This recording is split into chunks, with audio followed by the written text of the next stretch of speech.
Siemanko, z tej strony Okra. W dzisiejszym odcinku pokażę Wam, jak zrobić wszystkie cyfry na banerach na wersji powyżej 1.14, ponieważ, tak jak mówiłem, zrobię je, gdy się przyjmie film z literami i przyjął się. Bardzo. Także bardzo serdecznie za to dziękuję i przechodzimy do robienia banerów. Krótkie przypomnienie, na wersjach Minecrafta 1.14 oraz wyższych banery robimy w krośnie, a nie w craftingu, a krosno robimy z 2 nitek i 2 desek w taki oto sposób.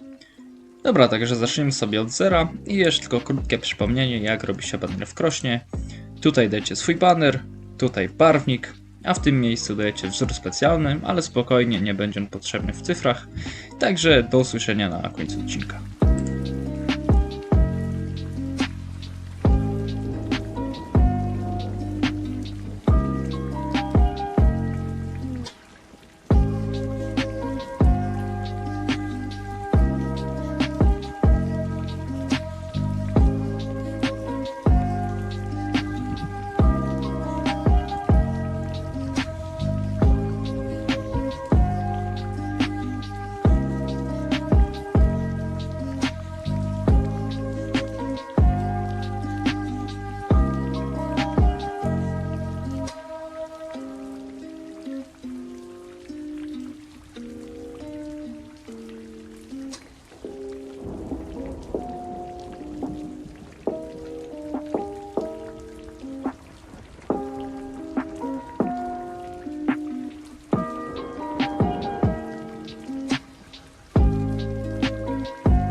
Dobra, także to już wszystkie cyfry. Mam nadzieję, że odcinek się podobał.